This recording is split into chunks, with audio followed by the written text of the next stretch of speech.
everyone. Thanks for everyone who has joined so far. We are going to give folks a minute or two to log into the webinar before we get started.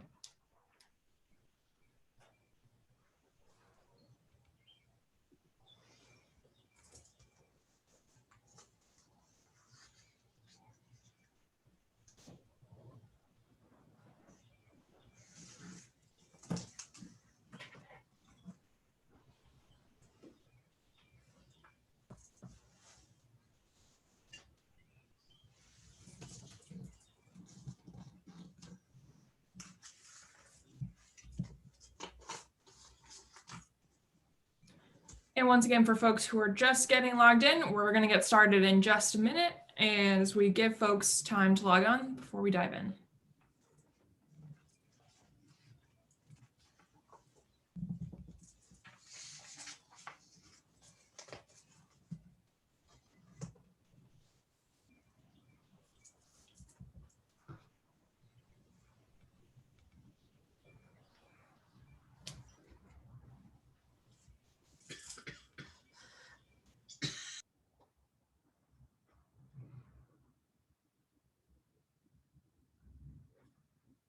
Great, we've got a lot of content today, so I think we can dive right in.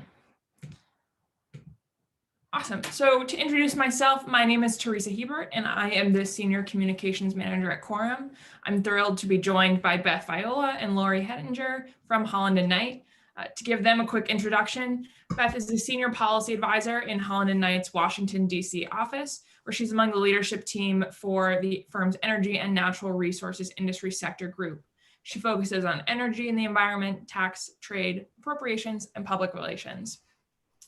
And Lori is also a senior policy advisor in the public policy and regulation group in the Washington, D.C. office. She advocates for local government, municipalities, and industries' infrastructure needs, including surface transportation, water resources, economic development, and the Army Corps of Engineers. So we're really excited to get their expertise today on the topics of energy and water. Thanks for having us.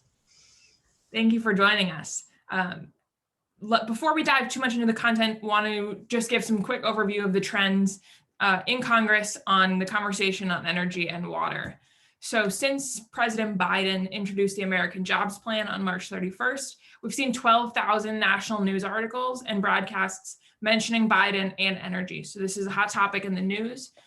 And on the topic of water, we're not too far behind, right about 10,000 news articles and broadcasts connecting the president and the administration with this issue that we're talking about today.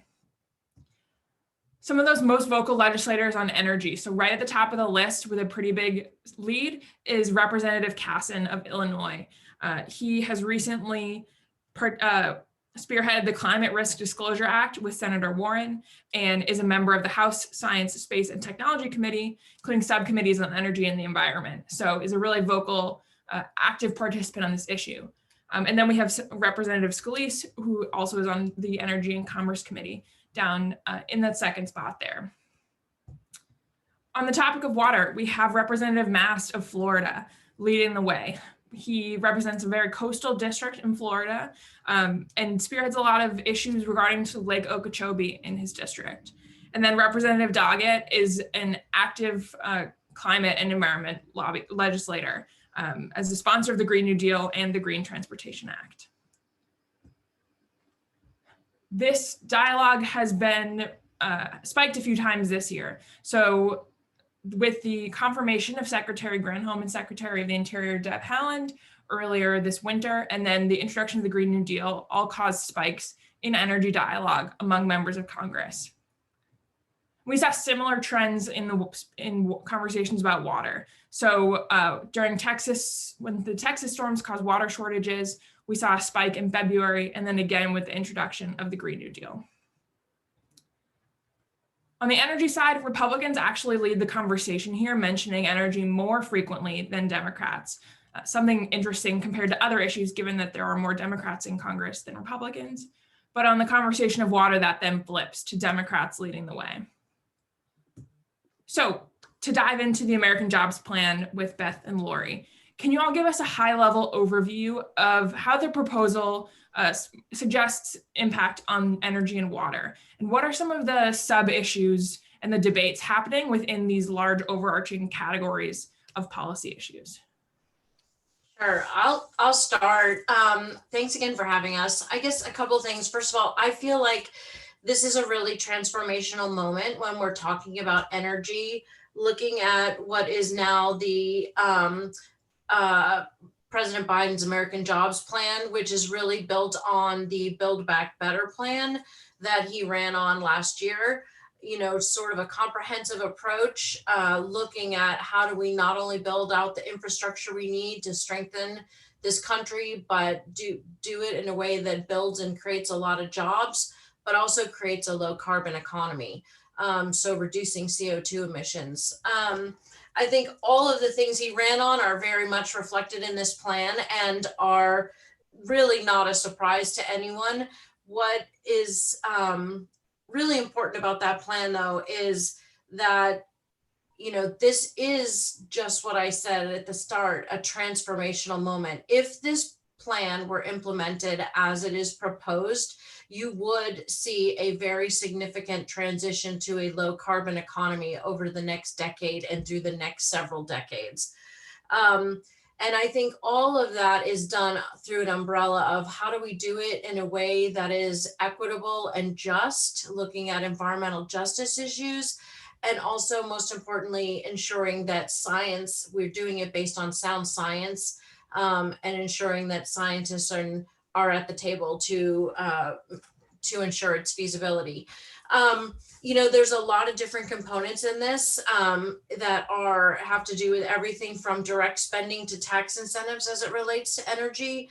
And, you know, the major components really focus on, you know, looking at the energy sector and how do you reduce emissions and build out renewable energy, and everything that goes along with the clean renewable energy industry, looking at energy storage and transmission.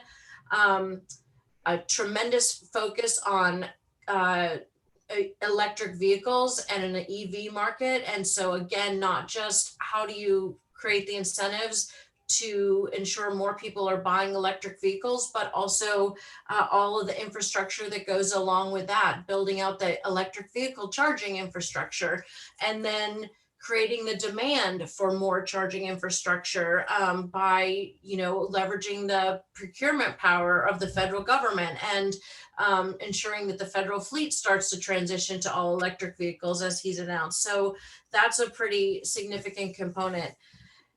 Clean manufacturing, you know, everything from how do we think about our supply chain and what we need here in the United States to build out these industries, and how can we be manufacturing them in the US.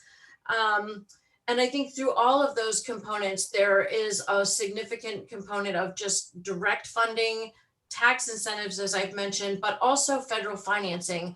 How do you look at everything from the advanced technologies and vehicle manufacturing program to, you know, the Title 17 loan program. So these are all significant components that will help as we're looking at deploying all of these technologies. Lori, do you want to talk a little bit about water? Hey, thank you again for having us today. The American Jobs Plan includes $111 billion for water infrastructure. The framework does not specify the programs, but we're assuming they'll be through existing programs like the Clean Water and Safe Drinking Water State Revolving Loan Fund, or SRF, in the form of grants and low-cost flexible loans. This funding is a great start to bridge the gap, but much more funding, of course, is needed.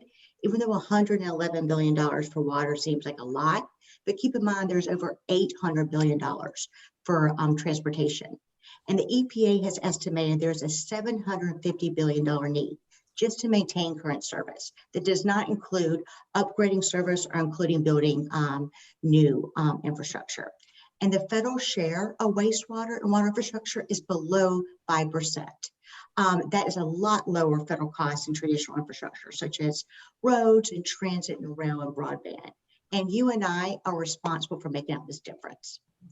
So this is a great start, and it certainly is needed.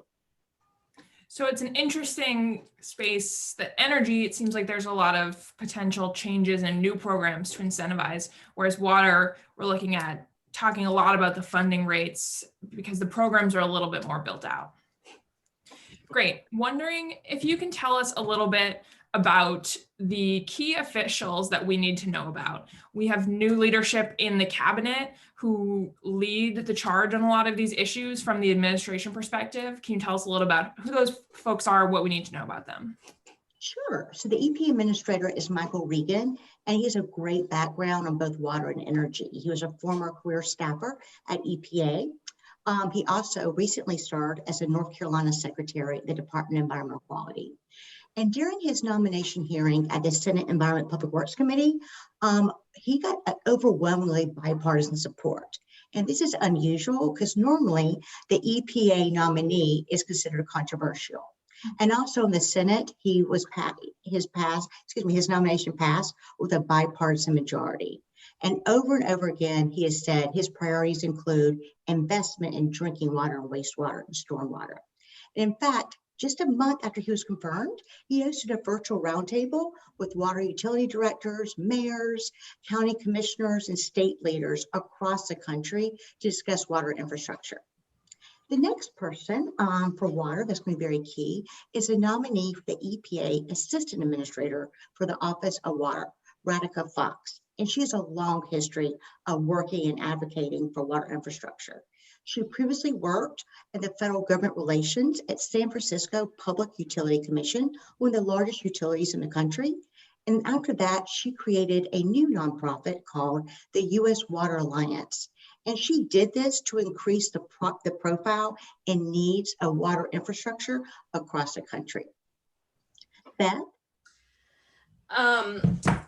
So I guess, I was sort of thinking about this question, and obviously there's a lot of key players, but I was thinking about this question and thinking, Teresa, a little bit about what you said when you were going through the statistics earlier about how the Republicans talk more about energy. Mm-hmm. And I think that's primarily because energy is so closely linked to climate change for Democrats. Mm-hmm. And so a lot of times they lead with the climate message. When in fact they are often talking about energy. And so, when you look at this administration, they have taken this very comprehensive approach by putting someone like Gina McCarthy in the driver's seat with Ali Zaidi sitting next to her, really kind of manning the ship, if you will. And then you've got really amazing people, in addition to people like Michael Regan, you've got Secretary Granholm, who's going to be responsible for not only seeing the investment in innovative technologies, but also the financing and ultimately funding for deployment of large-scale technologies. Everything from 45Q, looking at carbon capture and direct air capture projects. And then you've got Secretary Haaland too, who is really important as you're looking at things like the deployment of offshore wind and its transmission, and also large renewable projects on federal lands. So, across the board, you've also got Department of Transportation, Secretary Buttigieg. We anticipate seeing a lot of money that goes into the Department of Transportation that will get fed out to state transportation offices for electric vehicle funding infrastructure. So, it is very much a integrated, comprehensive approach that I think the cabinet's going to take to all of this. Great. And then we talked about this a little bit as you talked about some of the messaging around climate versus energy. So after President Biden released this proposal, what was the response on the Republican side? Which things are they excited about? Which things are they more apprehensive to? Yeah, sure. On April 22nd, Senator Shelley Moore Capito, she's a ranking member of the Senate Environment Public Works Committee, along with a number of other Republicans, released a $568 billion infrastructure framework versus a $2 trillion, which was included in the American Jobs Plan.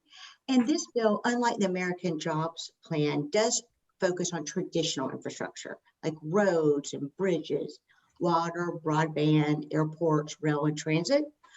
Versus the American Jobs Plan, which not only included money for this, but as Beth has described, more money for energy and sustainability, environmental justice, and housing.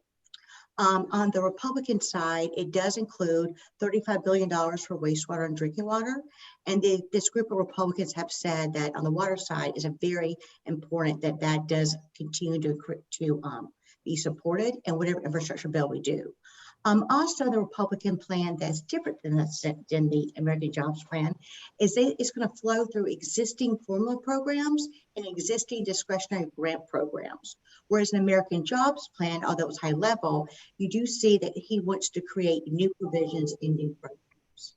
So I'm assuming in the Republican plan, once again, they're going to put more money into the SRF loans and grants program.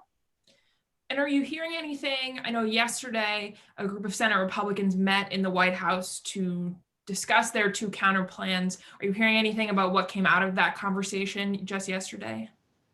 So I'm going to speak to this in a minute, and then Beth's going to follow up. Sure. We heard the meeting went really well.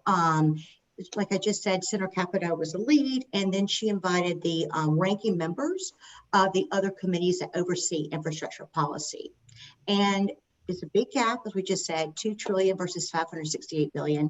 So there's going to have to be a lot of compromise. And we're hearing the good news. They're going to meet very soon. Beth? Yeah, I think just to pick up on that, I mean, we heard great things. We heard that, the Republicans are going to come back to the Democrats with some suggestions. I mean, I think the way I would couch it is baby steps. But any forward projection is good. Look, as Lori said, $568 billion. I keep having to remember myself, we're saying billions. That money, that was the original proposal over 5 years. We anticipate maybe they come back with something around 850 over 8 years. Mm-hmm. I think in a perfect world, the White House would like to get somewhere, just below that 1 trillion mark, $980 billion. But I think, the big questions still, remain, right? Which is, what is the total number? How do you define infrastructure? And I think for purposes of the Republicans, the conversation is they're going to be fine around potentially including broadband, but you're still looking at, base conventional transportation, water, and maybe broadband. I think energy is probably not part of that. And then I think the last big question is going to be the big one, which is how do you pay for it? And so I think that's going to be a really challenging issue that will play on through the summer. And one thing just to add, the president introduced another infrastructure bill that he's calling human infrastructure. This is the American Families Plan. So if we can get this traditional infrastructure bill passed in a bipartisan way, there is talk that we could do the human infrastructure and perhaps more of the sustainability, climate, and energy under reconciliation. Correct. Right. And you kind of joke about getting used to saying billions and trillions. And we talked about it a little bit earlier this week in our first session about just the unique lens of looking at this, because we did pass other legislation in the trillions not that long ago. And last year with the CARES Act, this year with the Rescue Plan, and that unique setting that we don't usually have in these kinds of conversations. Yep. And then on the congressional side, we talked a little bit about some of the vocal players, but who are the key influences in the legislature? So I think obviously you have leadership, and then, we've got, Senator Carper, who's the chair of EPW. We talked about, Senator Capito, who's the ranking member. On Energy A&R Chairman, Energy and Natural Resources Chairman Joe Manchin. You've got Frank Pallone at Energy and Commerce. You've got Peter DeFazio at Transportation and Infrastructure in the House. And obviously their ranking members, and, looking at Barrasso as the former chair of EPW also was really crucial to a lot of those discussions, and probably will be on these going forward. But then I think you've got the tax writing committees. You've got Senator Wyden, Senator, and then Representative Neal. And I think the other one that's going to be really important on a lot of these discussions, at least as it relates to energy, is Representative Mike Thompson from California, who's led efforts on the Green Act, which is the tax piece. We're waiting to see a new Green Act introduced soon. And so, I think those are kind of the key players. It's going to be interesting. We've seen a lot from Manchin, sort of saying what he will do and not do. And I think that there's a lot of other Democratic members in the House that are sort of in this middle unique place that are also going to be willing to say what they support and what they don't, and maybe really need a lot of attention and working with as you're looking at both this package and then a potential reconciliation package, and that includes Kristen Sinema, Mark Kelly, and Mark Warner. I think those are all going to be really important players when we get to the sort of clean energy, climate components of a reconciliation package. Lori, did I miss anything there? No, I don't think so. I think you covered everyone. Got it. And what has the legislative history looked like on this issue in recent years? Key wins, key misses, how does that inform what's happening moving forward? Sure, I'm going to start. So this conversation is timely. Last week, the Senate passed something by a bipartisan basis with only 2 members in opposition, and that was a reauthorization of the Clean Water and Safe Drinking Water Act, the SRF program, and also all the grants. Right now, the House Transportation Infrastructure Committee has a draft bill and is currently out for getting comments and input from stakeholders. But the last time that Congress looked comprehensively and amended the Clean Water Act and Safe Drinking Water Act was back in 1987. Now, every 2 years, Congress passes a Water Resources Development Act, otherwise known as WRDA, which authorizes policy and projects through the Army Corps of Engineers.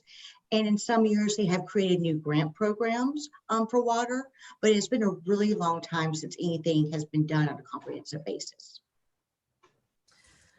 And I think just looking on the energy side, look, the last major energy policy act we did was in 2005 and then 2007.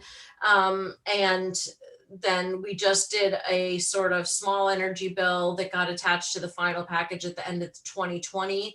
But I look at that and think a lot of the programs that are being suggested are for this infrastructure proposal, at least as it relates to renewable energy, transforming our economy, are based on a lot of the funding vehicles that we used in the 2009 stimulus package.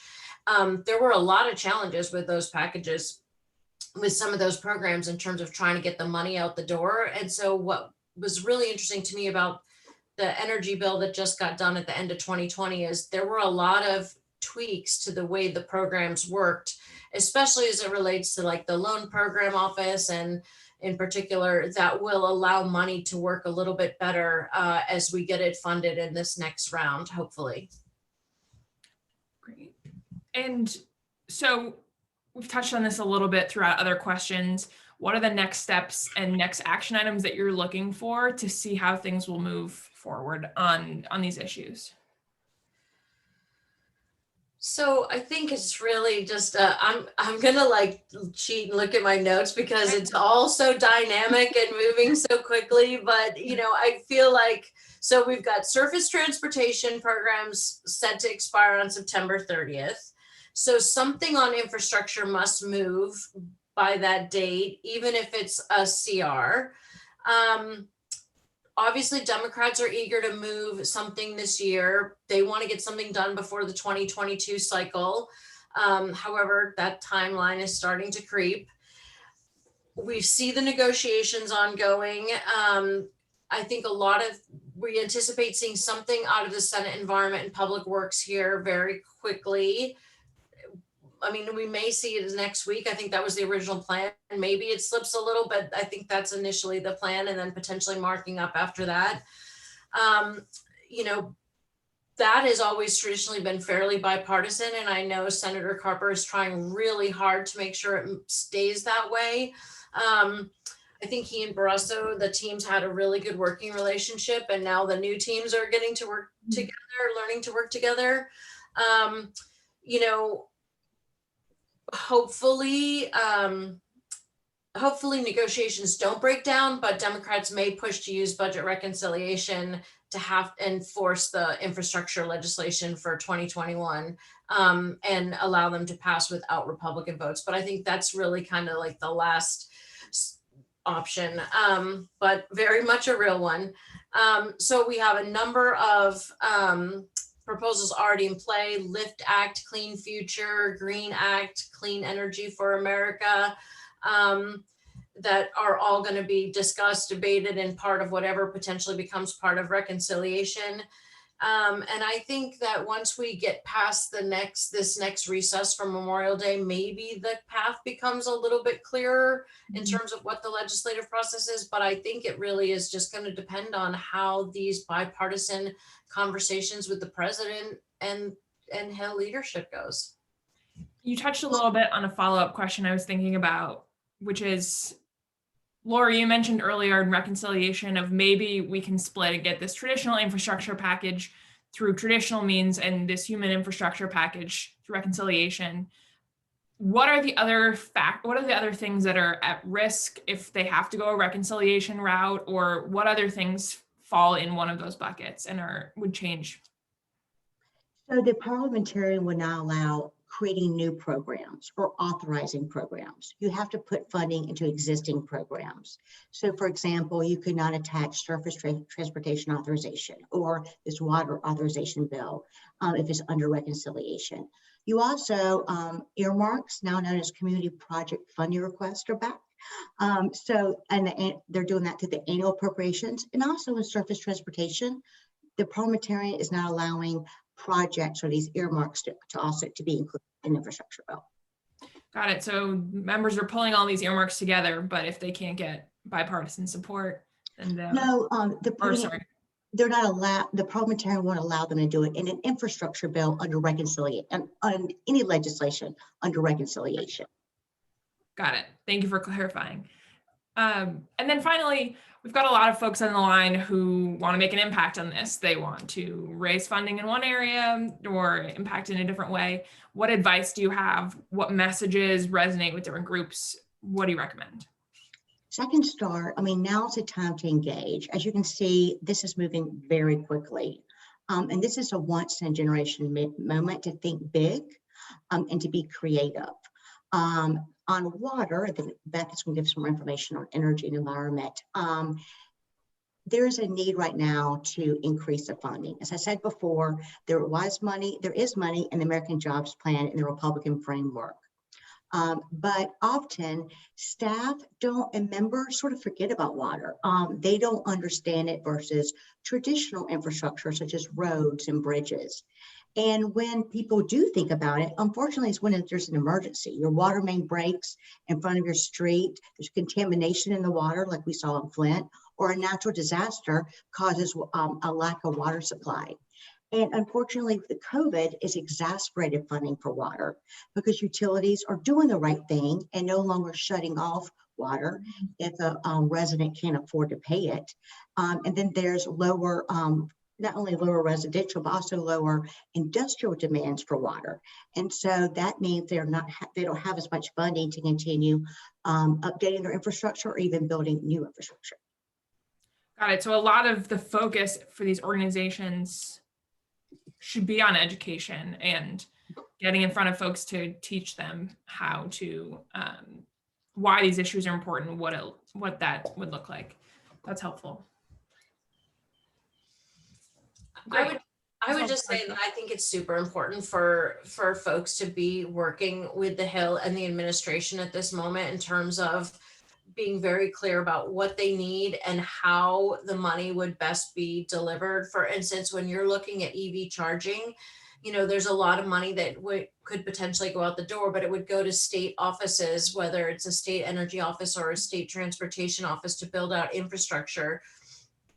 But by the time a state designs a program that's consistent with the legislation and they create the opportunity, you know, you could create a tax credit, you know, using something like the 30C tax credit, which would allow more steel to get put in the ground more quickly than if you are looking at just the traditional money going out the door through the state agency. So making sure that members of Congress and the federal agencies understand that so they can be pushing in the appropriate way, I think is really instrumental crucial at this moment. So a lot of the mechanisms for using that funding. Correct. And one Great. more thing, I think it's really important to personalize it to the congressional member and staff. For example, when we're advocating for money for water in the COVID bill, the staff members had no idea that this many residents could not afford to pay for water. When I came to a member and said, there are 2 million people in your state that cannot pay for water, and this is the lack of revenue for utilities, and that could result in lack of water supply, it really got to them. So I think you need to know how, why you need to increase funding or put new programs in place and how that relates to their constituents. And that's an important point, I think, because infrastructure in some ways is so impacted by the geography of the district and where someone represents. Because a rural district probably has very different infrastructure needs, both from a water and energy transportation perspective, than a more urban district and coastal versus inland districts. So that personalization, I think, plays a lot into this proposal. Great. I think we are ready for questions from the audience. So if folks want to use the Q&A box on their screen to send questions in, we are happy to take those. We do have one question that's come in so far. And someone asked, are there any Republicans you're hearing that may be quietly supporting some of the human and services infrastructure side of things? Lori. I know that's a very good question. I'm trying to think. I've not heard people vocally talking about it because they've been so focused on physical infrastructure right now. That's a very good question. I'm trying to think about it. Could we go to the next question so I can contemplate it a little bit more? Sure. So that was the first one that came through. Folks are welcome to send more in. But something you touched on a little bit that I'll pose a question. When you talk about talking to the administration about some of these programs, what does your engagement with an administration look like that's different from Congress in focusing on lobbying and advocacy to those administration officials? I'm sorry. The question, just in terms of tactics, like do the Hill, right? I think for the Hill, it's really important right now. Everything is very focused on here's how the definitions need to read in order to take advantage of, say, a tax incentive. And in some instances, like what we're starting to see, what we saw to Senator Wyden and what we anticipate with the Green Act is that there may be prevailing wage language tied to it. So, what does that language look like? What can companies or industries actually live with is going to be really important for folks on Capitol Hill to know. I think it's equally important for folks in the administration to know, but I also think it's important for the folks in the administration to have a better appreciation for how companies' business models work and how they can best be making sure that dollars are going out the door. If that's really the administration's objective, is to put money out the door to get steel in the ground to achieve all of their other objectives, then they need to be really clear about what will work and what won't. Another idea. Oh, I'm sorry, Lisa. No, go ahead. I was just going to say, with this new administration and different priorities in the previous administration, they're now issuing grant programs and implementing them. And they're going to be these priorities will be vastly different than the previous administration. So that really gives you an opportunity to be creative and advocating for it. And they've also, I've noticed, used appropriations money to create new programs like environmental justice, for example, at EPA, that traditionally has not had an active grant program. So looking at your priorities in that way and being creative and seeing if there's new ways they could utilize the money. The next question is someone who is at a smaller nonprofit organization. What should these smaller organizations do when they can't be in DC or go to the Hill right now? In this virtual environment, what are you finding that's working for those who are not local to DC? I would say this is actually the best time if you don't live in DC and don't have the resources to be here, because I do feel like for the first time there's a little bit more of a level playing field, in that staff is very happy to get on the Zoom, the Teams, and have a conversation. And so I think that everyone should be just putting in their request to congressional office, asking for a meeting or a quick call to make it clear, because they are at this point, everything, at least on the Democratic side, is still all virtual, and still even in the administration. So I think this is the perfect time to be asking for a virtual meeting. Yeah, Laura, you and I were speaking before we started that while the Hill is open to meetings for some folks, it's not something that even a lot of offices are taking advantage of to this point, both from logistical challenges and just slowly easing their way back in. The next question we got is probably for Beth. How can or will they design electric vehicle renewable credits to require American content? Yeah, so this is a really tough issue. Excuse me, but I think we're going to spend the next couple of weeks in the Senate having a conversation about China and the bill that Senator Schumer and Senator Young have, which is going to look at a lot of components related to this, but the whole sort of supply chain issues are going to be handled primarily out of the administration. To date, we haven't seen a lot of effort around some of these direct spending bills as it relates, or even tax incentives as it relates to actual American made or American manufactured product into those, into, like, say, wind turbines. But and it's a tough needle to thread when you think about it, but I think we're going to see more of this on the administration side, and frankly, we're seeing a greater focus right now on the prevailing wage tied to a number of funding programs that we'll see through any sort of stimulus than we are seeing the Buy American. Great. A question about the negotiations between the administration and the Republican Party. What scenario would you imagine the Biden administration losing patience with those negotiations, and when they might move away from their willingness to have those conversations, or what circumstances? I mean, it's a great question. I have to say, this administration, I think, having worked really closely with Ron Klain in the past, I think that Ron and the rest of the team in the White House is going to be fully prepared to go it alone if they have to. But I also think, knowing Joe Biden, that and President Biden is going to do everything he can to try to get a bipartisan win. So I think it's really important to him. I think he feels himself, a man of the Senate, and wants to be able to try to get some sort of agreement there. And I think it's going to have to be a really tough line for him to not try to be successful there. And now we have a question kind of on the opposite side of that equation. How many Senate progressives would you imagine voting against a bipartisan, quote, traditional infrastructure bill that does not address the climate crisis? Well, I think it's a matter of messaging to the caucus, right? I mean, I think when you look at the House and some of the real progressives over there, I think that, Speaker Pelosi is just going to have to continue to convey to them, okay, this is a traditional infrastructure bill, and we need all of these things, and you're about to get your cake over here. And so please just be patient. But look, they have their constituencies. They're a tough bunch.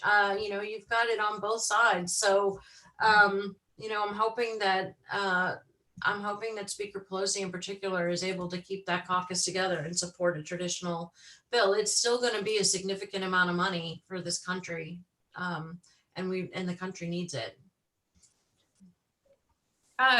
Lori, we touched on this a little bit, but someone asked us to refresh on what or if there are any new water related programs proposed in the plan that are at risk of being cut through the reconciliation process. No, although we talked before is high level, but the way it's written, it looks like it'd be existing programs like the SRF and existing grants. When I was talking about that earlier, I meant we cannot reauthorize a program, which is what the Clean Water, Safe Drinking Water Act, they're increasing the overall authorizations for these programs. Then of course it's up to appropriations to fund it. So those types of programs could not be included. There are some other new programs I noticed in the plan, for example, for electric vehicles and for environmental justice. And it'd be up to, I doubt the parliamentarian will allow new programs like that to be included. Great, we've got a lot of questions, so I want to make sure I'm not missing any of them that come through. So one question, is there any effort being made to identify vulnerabilities in these new, quote, green alternative energy infrastructure, like hardening electric charging stations against weather events, et cetera, and some of the vulnerabilities that these programs create? Sure. I mean, I think there's a huge, there's a lot of effort for resiliency across all of these bills whether you're looking at natural infrastructure or you're looking at, for example, the example here, EV charging infrastructure. I mean, there are very clear, if you want to, like I talk about the 30C tax incentive for EV infrastructure, it's very clear what the component needs to look like and how it needs to be hardened in order to, survive kind of a climate incident or weather incident, if you will. And Great. also looking at transmission, looking at the resiliency of the transmission system as a whole is a very big deal. I mean, the Texas storm certainly forced a lot of those conversations, and those discussions will continue. The next question, how can we get more involvement for communities that have been historically excluded from these types of conversations, women-owned businesses, Black, smaller, locally owned businesses who may want a piece of the funding in these proposals? That's a great question. I think that there are a lot of conversations going on with this administration, a lot of the administration taking the initiative to really ensure that they're working with different communities across the country that have not always been at the table. If somebody's not at the table and feels like they need to be at the table, they should just knock, because I think someone will open the door right now. I don't think there's any sort of, I think it's just a matter of bandwidth at this point. But if people and small business owners don't feel like they have a seat, like they just need to pull one up, bring it to the table. Let's see, which ones we've gone through. Wondering if any of the organizations you all work with are doing any kind of virtual fly-ins, and what you're seeing from those. Are there particular leave behinds? Folks maybe would usually bring something that they would leave with the office. What have those looked like with organizations that you've worked with? Sure, I can answer that. As many of you are participating have probably done a fly-in. You have 10 meetings each day over 3 or 4 days. These virtual has made it easier. So if a staffer could not make it on Monday, perhaps they can make it the following Monday. So I've found it to be easier to schedule. On leave behinds, I always recommend to email the one-pager or PowerPoint ahead of time to the staffer or administration official. And now with it being virtual and participating on Teams and Zoom, you can share the screen like you're doing right now. And I encourage, groups to put the map up there, put the PowerPoint up there as well. And I found that's been helpful for the staff. Yeah, we've heard from some of our clients that they've actually been able to grow their fly-ins a lot because there's no financial barrier to getting everyone to DC. You can have as many or as few advocates participate. And another key tip that they shared was with some of the organizations we worked with is planning different speakers for your meeting beforehand so that everyone doesn't try and talk at the same time, but you know who's bringing up which conversation amongst your advocates. I think looks like last question, they've slowed down a bit. Do you tend to work with officials in the administration at the same time that you're working with Congress? In other words, do you have contacts in the EPA or DOE or the White House who can help you advance your proposals?